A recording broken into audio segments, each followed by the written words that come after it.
You are listening to Comedy Club for Kids presents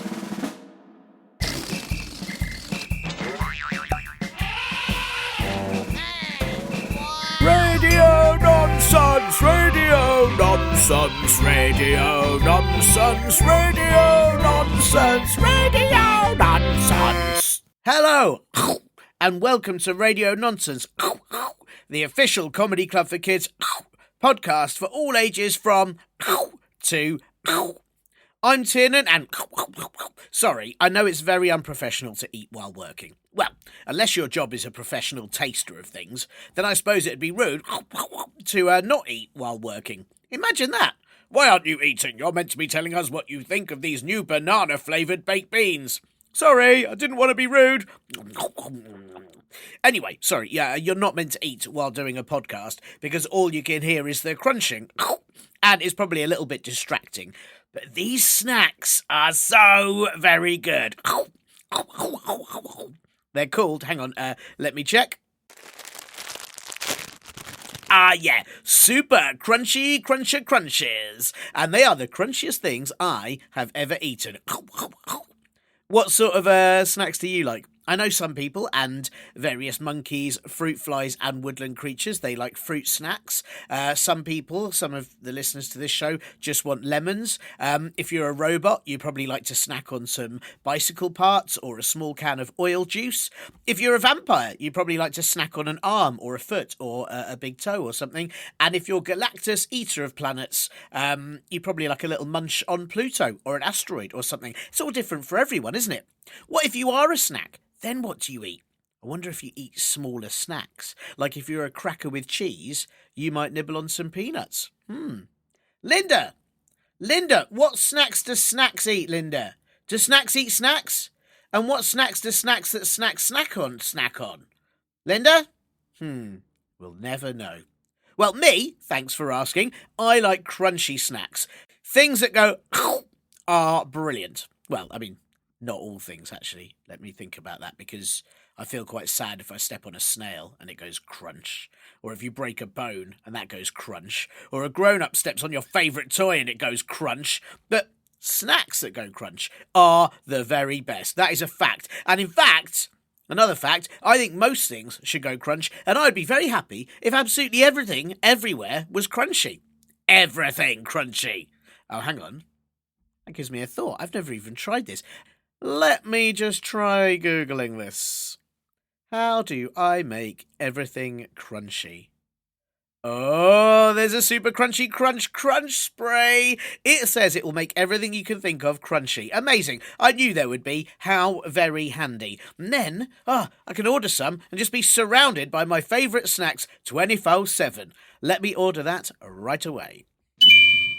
You've selected delivery for after the most importantest bit. Brilliant. Right, well, I'm going to get a move on them because I need things crunchy, and I need them crunchy now. So, you know the drill, and if you don't, it's a tool often used in building works and DIY. If you have a question that you need answered, whatever it is, then please ask your glubbery goofers, grown-ups, to help you email me at podcast@comedyclubforkids.co.uk. And, of course, you can send me anything else you like too. Jokes, thoughts, favourite snacks. If your grown-ups also fancy helping support this show, they can subscribe you to the advert-free Linda edition for just £3, $3, 3 ancient gold coins, or 3 alien gems a month, which means that you get the show with no Linda, no ads, and one day earlier than everyone else gets to. And your grown-ups can find out how to do that by the button on Apple Podcasts or by clicking the Acast Plus or Patreon link in the podcast blurb. We've got loads and loads of live shows coming up, some of which I'm doing, and you can find them at comedyclubforkids.co.uk, or you can grab our Radio Nonsense t-shirts at comedyclubforkids.store. Oh, and something else to tell you which isn't crunchy, or it might be, if you are one of the younger listeners to this show and you are a fan of the TV show Hey Dougie, my next episode that I have written of that will be on the iPlayer on September the 25th or on CBeebies on September the 28th. I appreciate some of the older listeners may not watch it, but my next badge that I've written is called the Recipe Badge, and I'm very, very excited for you all to see it. So if you're in the UK and get to watch it, do check it out. Right, now we need some crunchy things. So I'm going to gather everything I can think of to make it extra crunchy. And while I do, you listen to this most importantest bit. Crunches, when crunches. Hooray, because on the podcast today, I am joined by the mighty James Adomian, aka James, who always asks for annoying things on planes, aka Jimberly Adometer, the human kilometre, and of course, as all our Maltese-speaking listeners know you, Dakhu Lebenebedem Il Jigbo Inivu.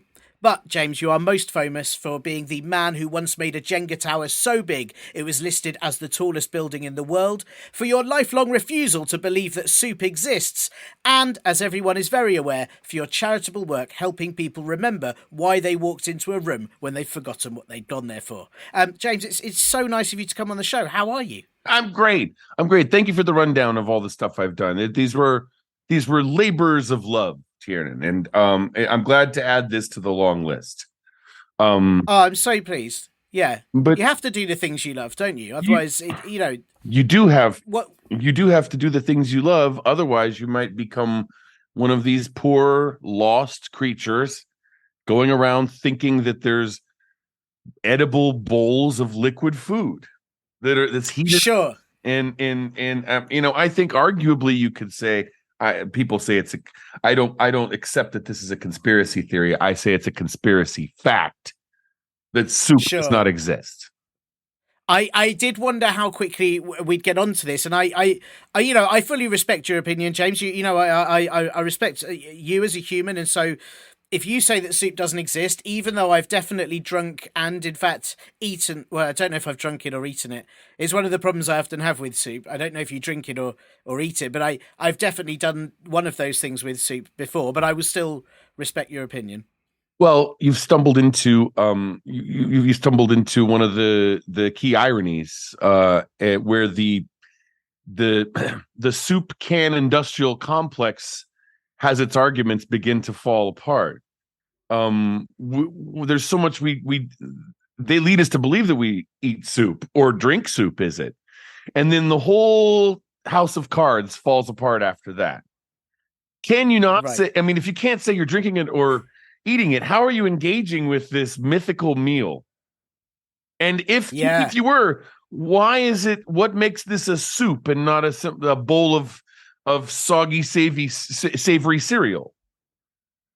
Oh, I see. So is that, I mean, like, because when you say soup, I wasn't sure when you thought soup didn't exist that you just thought it wasn't even there, but you're saying we've categorized it wrong. So sometimes it's not soup, it's soggy cereal. It's not, sometimes it's a refreshing drink. It's not just me. I think it's a lot of leaders in the food and beverage industry are a lot of historical chefs and great cooks of history have known this, have come around to it, that what we think of as soup is a myth, and that it's either usually people hallucinating accidental experiences with a soggy cereal or some kind of savory tea, a savory sort of animal-based tea, animal fat tea or something.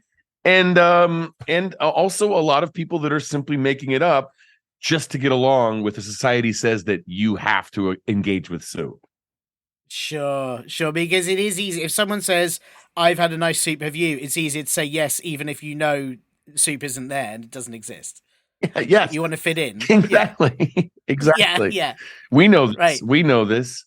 And I think we've seen it on both sides of the ocean too. In London, in the UK, also in New York and Los Angeles, in the United States, all over the world. People are forced to pretend to bow to the big soup can and bow to big bowl. They're forced. People are forced to slurp from the spoon. And we're just reaching a time in history where people intellectually are joining these pioneers who put so much on the line to criticize and be skeptical of these narratives. we're now seeing some momentum where everyone's coming around and feeling comfortable saying like, hey, I don't buy this. I don't buy this hot soup. In fact, I think this hot soup theory is cold mush. Wow, that's quite the statement. I agree. I wonder if you can help me here, because I was, I've seen around where I am in London. This There's is what this is water. I mean, obviously I have there's some chicken stock in here. I did wonder. Right. I've got some noodles. But that's and yes, there's some celery and carrots. Big soup. The big soup lobby would have you believe, oh, this is a soup. No, it's not. It's cold. First of all, they would say, oh, it's a hot soup. No, it's not. It's in a thermos and it's cold the whole time. And Yeah, I just think I like to think of this as this is my morning salad. it's lovely. Well, it's what I was going to say. We've got lots of bubble tea places near me, and that's tea, but it's got things in it you have to eat with a spoon. So that's not. It doesn't say it's soup, but it's kind of the same. You're just waking up. You're waking up, Tiernan, right. to the truth. Right, Yeah. right.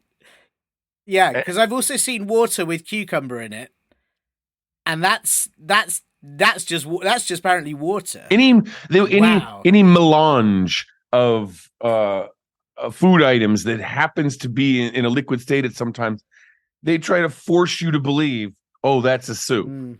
Well, Yeah. no, it's. I mean, I don't buy it. I don't buy it. I'm a grown man. I'm 43 years old now. When I was young, they used to force me in school.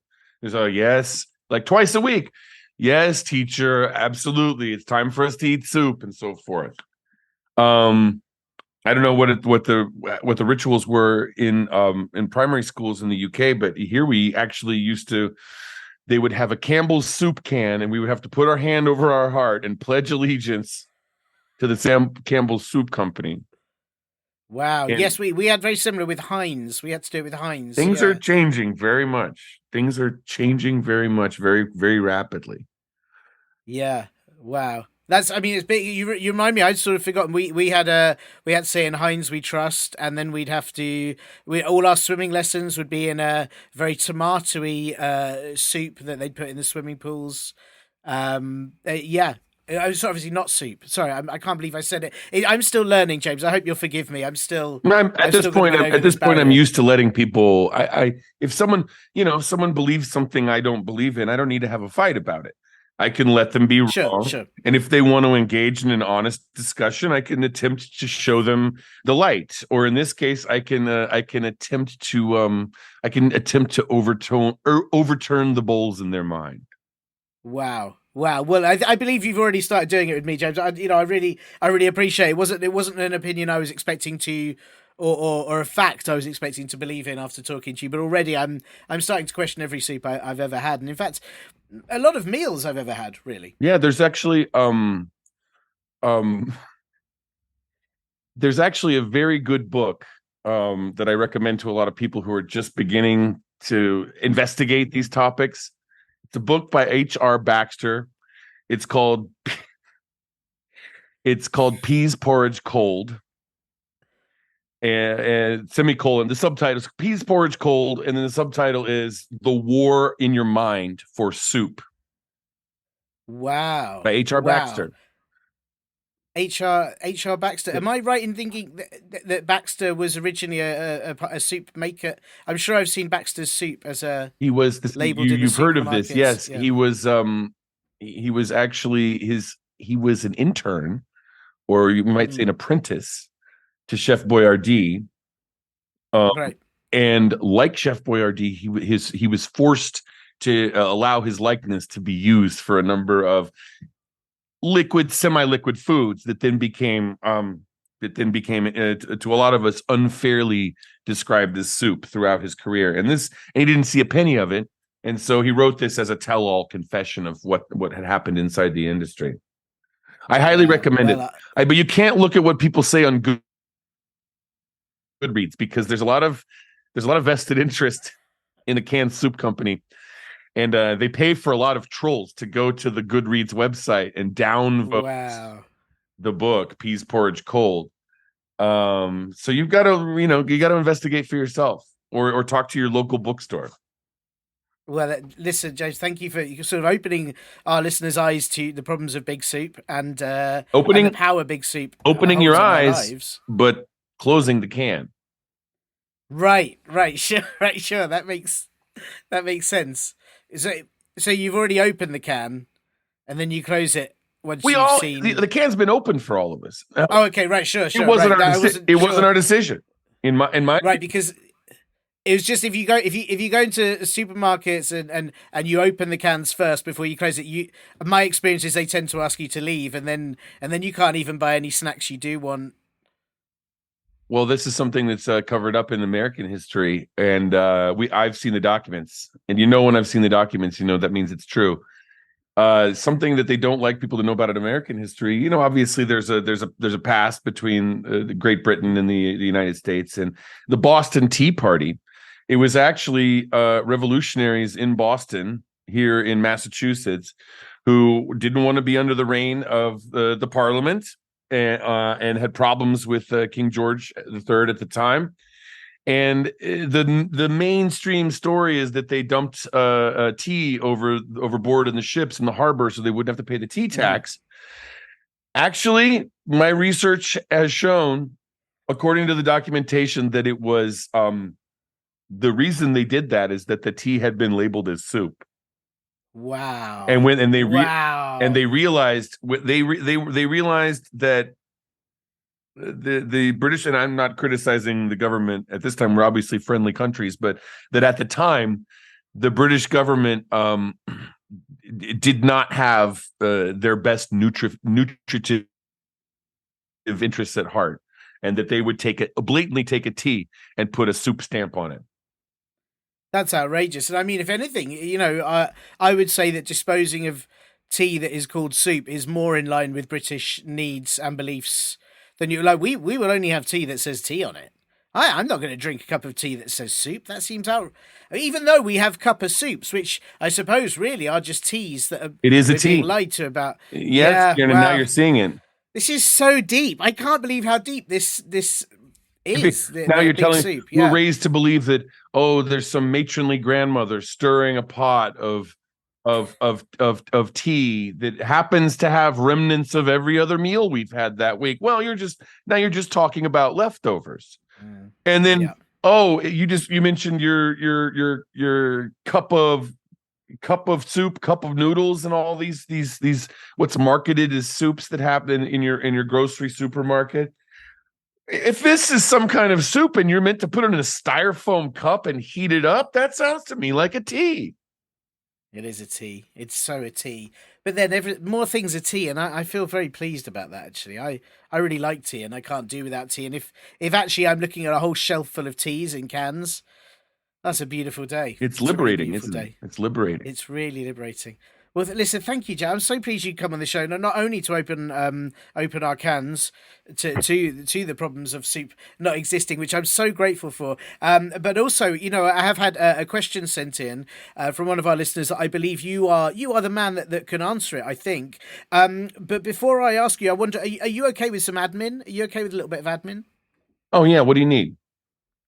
Well, the first bit is simply, I'm not sure if you're aware, but this is an audio podcast. So most of our listeners, they tend to listen to it with their ears. But as I say every week, if they want to listen with their knees, their bums, their feet, we don't mind. We don't discriminate. But I just wondered if you had a favorite noise that you could maybe make for them. Oh, sure. Let's try this.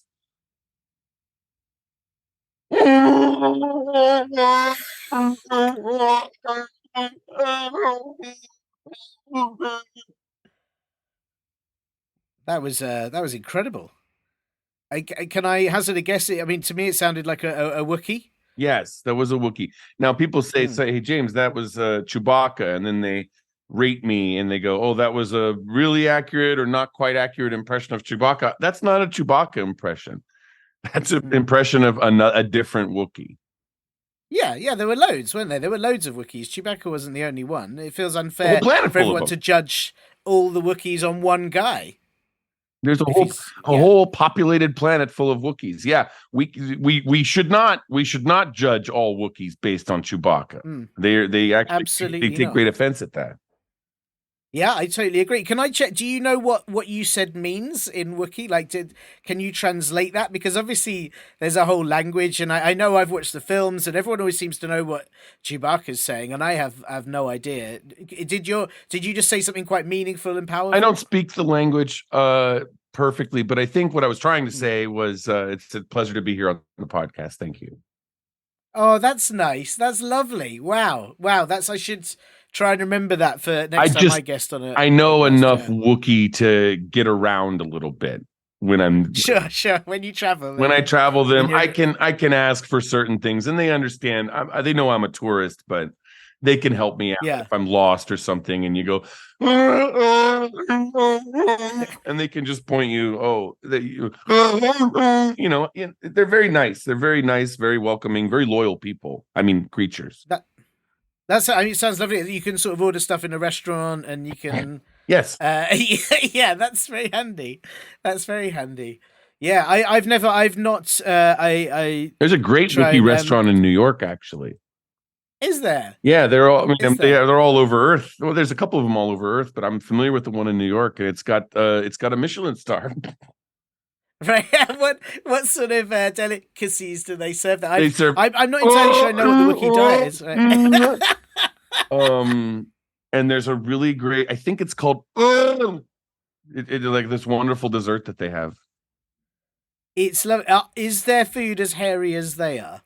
It does happen sometimes. You definitely have to, it's like living in a house with a cat or something. You have to allow that. Yeah. They do have a very thorough allergy check. Right. Sure. And I guess, do all the tables come with brushes for you to, were you a Wookiee, you could brush the hair out of your eyes before you eat? Or is it, There's eye drops. There's eye rinses. Yeah. Eye rinses and eye drops more than anything. Yeah. That's lovely. I've never visited one. I sort of worry that not realizing. I just walk past thinking, wow, that place is full of hairy people. You've never been to Kashyyyk? Kashyyyk? I've never been to Kashyyyk. I can't do it so well. I can't either. You're never perfect with it. Yeah. I hope I haven't offended any Wookiees listening with that pronunciation. I do feel very sorry if I have. No, I've never visited. Never really had the time. I know it's quite a long journey. It's like 15 parsecs or something, isn't it? It's too far. It's a number of parsecs. It's something like that. Yeah. Yeah. So I think in it might even, if you were going to do it in human measurements, it might be something like 24 billion kilometers. That's a lot. Yeah. That's a lot. I would know more than most. I can walk. Well, of course, yes. That's why the precise amount, which is very impressive. I've definitely never. I don't think I've even walked that much in my life.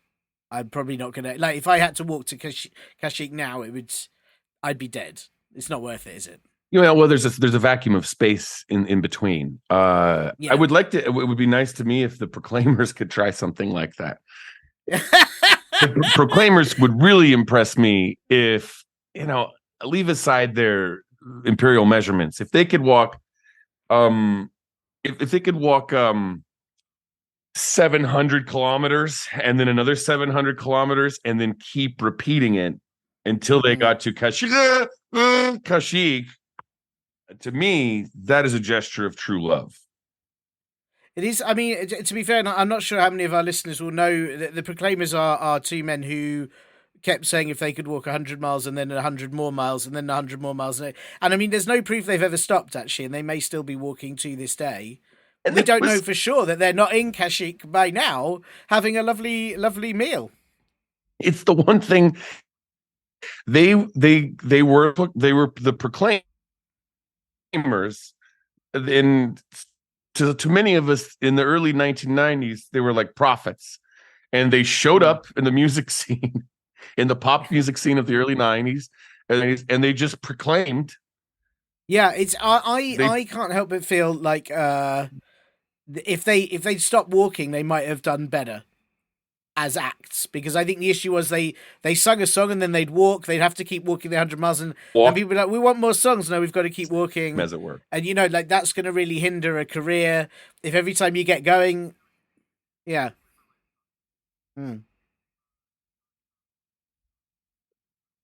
Walking, no. It's very sad. Well, it's like proclaimers are like sharks. If a shark stops moving, it dies. If a proclaimer stops walking, that proclaimer stops proclaiming, and then you've lost the reason. You've lost the reason to proclaim. I think of myself as a bit of a proclaimer, and it's good that and this is something that's important to me. Yes, it's good that the proclaimers were always able very clearly to declare, to proclaim, and then to remember also why they were walking places. And they walked in the song. They walked 500 miles and another 500 miles. And I think it's important that it's important for us to notice and learn from them that they did so much walking with a purpose that when they walked into a room and they forgot why they walked into that room, they always remembered very quickly, and then they would proclaim it. And I've learned from them that it's really good, isn't it? Which considering how many rooms they must have walked in and out of. Yeah, they didn't. 500 miles. You can't walk 500 miles or 700 kilometers and then another 500 miles or 700 kilometers. You can't do that. You can't just do that down the middle of the M4. There's a lot of back roads that are necessary, a lot of hobbit trails and so forth. They lead through people's doors, and they did a lot of walking, and people go, "Oh, would you like a biscuit or would you like some tea?" And they didn't stop in their long walking journey. They would go, "Why, thank you," and continue on through people's homes and through forests and so forth. But they always remembered why they walked in, and someone would say, "Oh, what are you walking about for?" And it was like, just to be the man, that walked 1,000 miles, that walks 1,500 kilometers. Yeah, that's right. It's a great reason. No medals or anything. I like it. Yeah, it's a great reason. Well, that's fantastic. Well, thank you, James. Thank you for your noise. Thank you for again. Not only now have you informed us about the realities of soup or not soup, but the listeners have learnt about the pilgrims of the 90s, the proclaimers. I wondered. I've got one more admin question actually, just before I ask you the big question, which is just simply I'm not sure if you're aware, but this podcast is suitable for people of all ages, any age you can imagine. I don't know if you're able to imagine an age. Can you imagine one? Yeah, -8. Yeah, absolutely perfect. Yeah, perfect. Suitable for every age you can imagine except 100. Long story, but every other age is absolutely fine. Some people who have 8 years yet to be born. Yeah, they can totally listen to this show. It's absolutely fine for them. Did you know we're in next year there's going to be 1 billion people who are -8 years old? Wow, that's a big achievement. It's a landmark for the planet, yes. That is a big achievement. Wow, well they've got a lot to look forward to 8 years later when we can celebrate with them. They've got their whole lives and then some ahead of them. Yeah, that is incredible. Well, I hope we've got -8-year-old listeners listening to this show. If you are, write in when you're able to, probably about 16 years' time. But it's suitable for all ages, as I said, except 100. And I just wondered if there are any rude words that you won't be saying to make sure this stays family friendly. Yeah, I won't be saying any rude words like soup. Well, I guess I just did. Yeah, of course. Yikes. That's I'm gonna have to put some. I'm gonna have to put some money in the swear jar, or I'm gonna have to put some pounds in the jar of jam. Yeah. Is that? And I just want to make sure it won't be a jar that ever contained soup. No, that would then. And again, we know this. Jam is not soup. It's jam. Jam is not soup. No. Absolutely not.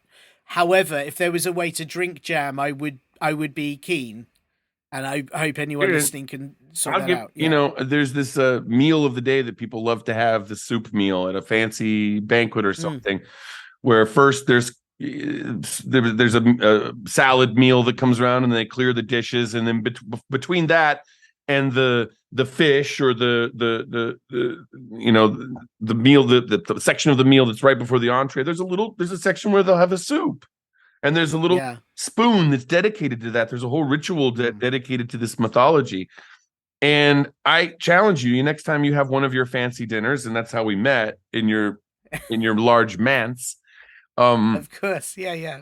I would challenge you, serve in soup bowls, in so-called soup bowls, to your guests, to your 16 guests that are aligned around the table in their all dukes formal and duchesses. wear. Yep. Mm-hmm. Duchesses and dukes. And just serve jams in the soup dishes and say the soup is served, and see if they say anything. I think that would go down a storm. Actually, I think the only complaints I may get is from people like yourself who understand soup doesn't exist, and they may cause a furore and say this isn't. And then I've kind of ruined the point of what I'm doing. But do you know what? I'm going to do it next time I have my meal with the 16 dukes and duchesses, which will occur next Thursday at precisely 6:03 p.m. I will do that, and I'll let you. I'll inform you. I'll let you know how it goes. I like that we're on the same wavelength about this. A lot of people would. I talk to people about this kind of thing all the time, and this is why I'm known for saying strange things on planes, because I get people into these kinds of conversations, and many of them are grateful, but some of them are like, wow, that's a little bit too strange for this flight on a plane. Yes, but planes are a good place for it because they can't go anywhere. They can't go anywhere. The conversation, and that's why it's a captive you audience. keep talking at them until you land. Yeah, and that's why I appreciate that. Like, where are they going to go? Yeah, I'm like, hey, we're sealed in a tin can in the air right now. Let me unseal the tin can in your mind. Yeah. And just because you're in a tin can doesn't mean you're soup. So that's right. You're not exactly. Yeah. Thank you. Yeah. This whole narrative, I think, is in front of our eyes, crumbling like a Jenga tower in front of us. Well, that's something you wouldn't know about, because yours don't, and that's, again. I mean, listen, James, thank you for not saying soup. I wouldn't dare say soup on this show, and I thank you for not saying soup. I don't want us to get shut down or cancelled. I hope such language. I sincerely hope. It might have been too much in the original broadcast to keep up with it, but I hope that when the true vinyl copy is released, that you bleep every single instance of the word soup. I will make sure that no one has ever hears the word soup again on my broadcast or anyone else's. I'm going to bleep everyone else's shows as well, and I'm going to put a bleep so when people look in the supermarket at cans of soup, a bleep will be heard in their ears. Yeah, go back to find. Yeah, I don't know if there's something like the Library of Congress in the UK where they have official recordings of or in some museum official recordings of historical audio. Go back and see if any of Winston Churchill's speeches mention soup, and just go censor it. Yeah. Well, he had that famous about there'll be soup on the beaches and there'll be soup in the sea or whatever it was, and he was wrong. He was completely wrong. Yeah, not one of the things he called for turned out to actually be a soup under any examination. Now, I think he did some great things historically, but also he was a very complex figure. Is it? Well, the people are. They always are. That they always are. Listen, James, I've got to ask you. We've had a question that's been sent in, and it's from Charlie, who says 8 yesterday. And I assume they mean maybe they ate something yesterday. Or maybe he walked 8 kilometers. Maybe he walked 8 kilometers yesterday. 5 miles. Yeah. Very, very true. Very true. We don't know. 1% on the way to being a proclaimer. Congratulations. You can do it, Charlie. I believe in you. I think you've got to start somewhere. They had to start somewhere, and 8 is a good number to get in, I think. On the first day. It's been 16 years since he was -8. Yeah. Or -8. I'm sorry. That's the. Yeah, that's if he's 8. Transatlantic. If he's 8 years old, but yeah, he may well be -6. No, that's right. 16 years old, including the -8. Wow, I'm not sure. He didn't put any more details other than 8 yesterday. I mean, he also sent this quite a while ago. So if he's continued to just be 8 yesterday, he's never going to reach 9. If he's consistently only 8 yesterday for the rest of time, it's quite a tricky place to be. I don't know. It is a tricky place to be. I would say happy birthday, but in Wookiee, of course, I would say. And that does mean happy birthday in Wiki, or does that mean something else? It means something very similar. It's Right, actually sure, yeah. It's tied specifically to the astrology and planetary alignments of that system. With the multiple suns and the multiple moons, it's hard to keep track of when a birthday would be in Earth terms, but it is a celebration of a recurring time in one's life, astronomical. Right. That's beautiful. That's beautiful. Thank you, Joe. I hope Charlie appreciates it if he hasn't just walked 8 kilometers and that meant nothing to him. So Charlie has asked. This is quite a good question. I feel like you're the man. I feel like with all your knowledge, are you the one that bit someone so long ago? Maybe it was that Charlie when he was me. -8. Yeah, it would have been. And it really quite a hurt. while ago. It's very. We could be talking to a celebrity, and I have no idea about it. Well, Charlie. okay, well, this could be a famous celebrity question. In which case, it's so nice to have such listeners to this show. Famous people who are famous for biting other children. Charlie has asked James. This is a big question. I hope it doesn't. I hope you don't find this too much. But Charlie has asked if there is a birthday. Does that mean there is a birth night? Thanks. So he says he's very polite. In fact, yes, he's very polite. I think Charlie is. I think he's went to finishing school after the biting incident. That's a very, very good question, Charlie. I think yes, there is a birth night, but it's usually not appreciated except in hindsight. If I would say, right, I'm 43 years old. So when I was minus 43 years old, 86 years ago, I didn't know any of this. And what became apparent to me, and before you're born, it actually goes in the opposite order. So you have your birth night first, and then your birthday, and so forth, and then you zero out, and then it goes in the other direction: birthday followed by birth night, etc. And what I realize now at this age, or a few years ago, but it took me some time to realize this, is that yes, there's a birth night. And you're living in it right now. You are, because your birthday was yesterday. And so I'm aware of the time as I'm speaking right now, as I'm talking to Tiernan right now. It is night. It is your birth night. And your birth night is your birthright. And it depends on some environmental factors, but it comes between 6 and 48 hours after your birthday. Well, so should you suggest that if people celebrate a birthday, they should continue to celebrate a birth night? Like, should Charlie, for his 8th birthday, have been, if anything, more celebrating 24 hours? Yeah. If anything, more so. Yeah. More so. 24 is just the bare minimum, I would say. And I would say to surprise people with loud noisemakers at all hours of the night.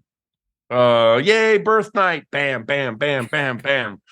Dun, dun, dun, dun, dun, dun, dun. Do a little parade for yourself in the middle of the night, or right as you're about to go to bed. Get some pillows and blankets and do a little birth night parade. And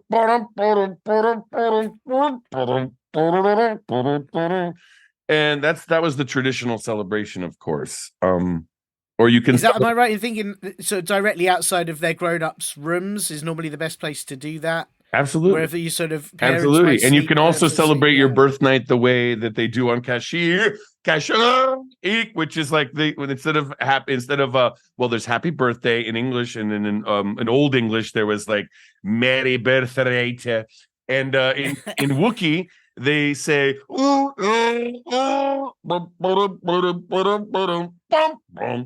same tune. They've got the same tune, which is amazing. That's amazing. It's this cross-cultural pollination. Universal, literally universal. Wow.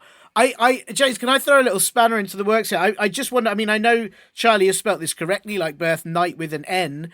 Is there also a birth night, as in with a KN? Like, is there a Sir Birthday who goes around declaring when it's when you're allowed to celebrate? Is that something or? Yes, like Father Christmas or Santa Claus, Yeah, yeah, like the Easter Bunny. Yes, it's a birth yeah. night.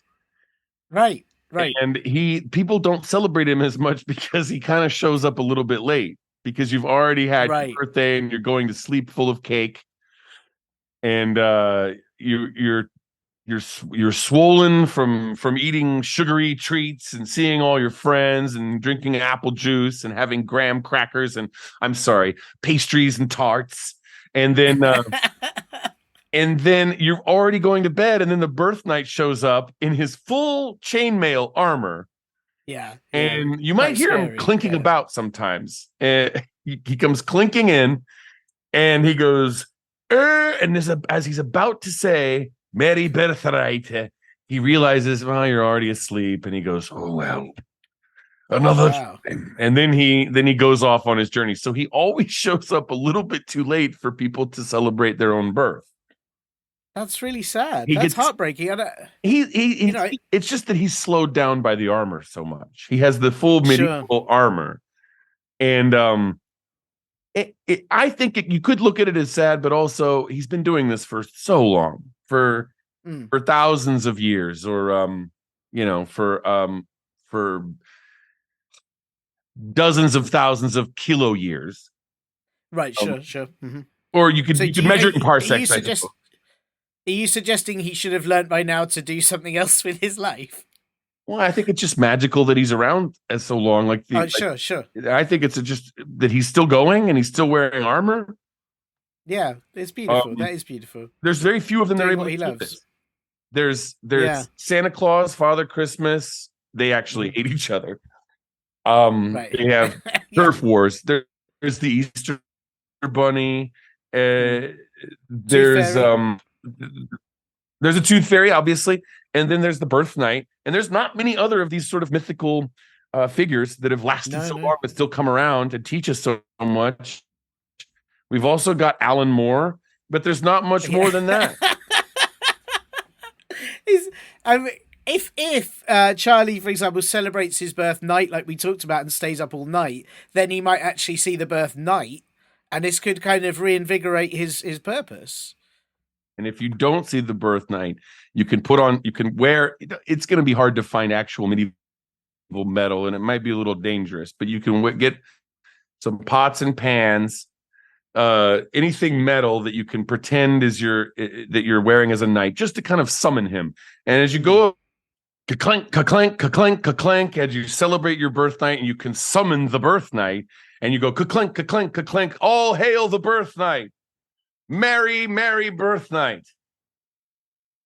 And to my knowledge, it's never worked, but that is that is supposed to work. And ultimately, that's the knowledge. That's the knowledge that was lost. But we're slowly building it back, tile at a time.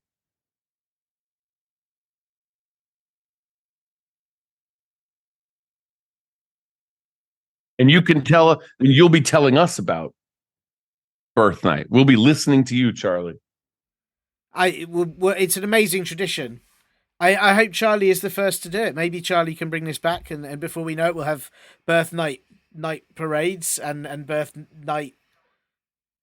Yes. Well, what a dream! What a beautiful dream! And you know, with everything. Thank you, James. Everything you've taught us so far about soup, about birth nights, about Kashik, and trapping people on planes with awful conversation. It's really very appreciated. Thank you for having time to come on Radio Nonsense and talk to us. Have you got a busy? Have you got a busy day ahead, year ahead, decade ahead, minus years ahead? What have you got going on?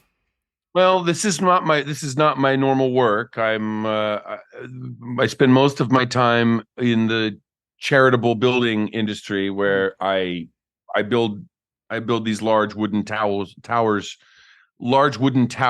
out of very small wooden tiles.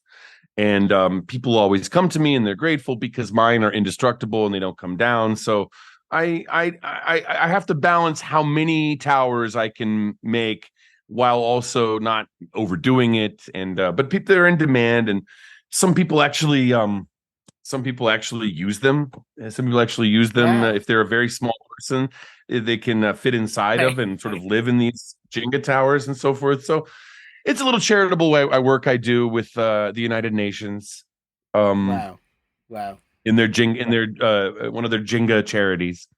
That is honourable. How do you stop people taking the bits out? You put poison. Okay, yeah. Around anywhere they might come sniffing around, there's poison. So there's a lot of people who've tried to mess with my Jenga towers who they're no longer with us. Wow. Well, words of warning there at the end. So you gotta treat them. You gotta treat them like vermin. Yeah. Well, thank you, James. And I hope any of our listeners, if you're even thinking about taking a Jenga block, don't. It's actually it could be poison. If I've done it, if I've built it, it's poison. It's poison. So, well, thank you so much, James, and have a fantastic time building those towers, and may soup be destroyed. May soup be destroyed, or as they say on Kashyyyk, they say, eat crunchy food for the whole day. Big thank you to James Adomian, who I'm so pleased and very grateful that he had time in between his campaigning against soup to help answer Charlie's very, very good question. Charlie, I do hope you liked your answer, and if not, try blending any complaints you have and putting them in a bowl, and that way I'll ignore them as soup doesn't exist. If you out there, you listeners, yes, you, that one, no, not you, behind you, yes, you, if you have a question that needs answering, then please do get your glubbery goofers, grown-ups, to help you email me at podcast@comedyclub4kids.co.uk. And of course, you can send me anything else you like too. Jokes, thoughts, whether or not you like crunchy things or you think soup exists. If your grown-ups also fancy helping support this show, they can subscribe you to the advert-free Linda edition for just 3 of whatever currency you use, whether that's Lego bits or, otter faces or computer games, whichever one you want to send in. 3 of them, probably pounds or dollars or yen or things. Then you get the show with no Linda, no ads, and 1 day earlier than everyone else, so you can send spoilers to all the other people you know listen to it. Go, do you know this happens? And they'll go, it's not really the same as when it's a big film. They can find out how to do that, your grown-ups can, by the button on Apple Podcasts or by clicking the Acast Plus or Patreon link in the podcast blurb. The crunch spray! What perfect timing! Hang on a second, let me try. And we've got loads and loads of live shows coming up, some of which I'm doing, and you can find them at comedyclub4kids.co.uk or grab our Radio Nonsense t-shirts at comedyclubforkids.store. That was so much better and delicious. What amazing snacks podcast links are. What else can I spray? How about everything? My desk, these plants, the TV, some slippers, the hippos, the bathroom, that bug over there. Everything will be crunchy. And now, to try it all, snack time forever!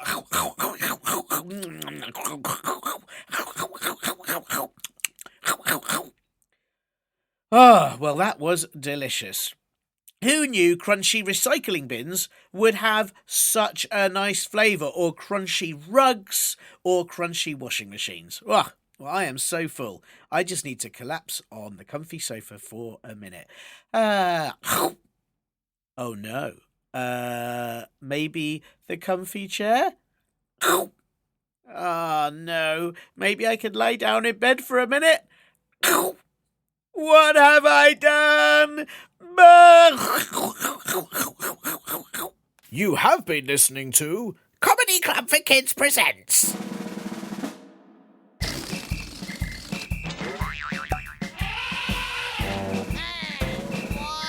Radio Nonsense, Radio Nonsense, Radio Nonsense, Radio Nonsense, Radio Nonsense. It's the end.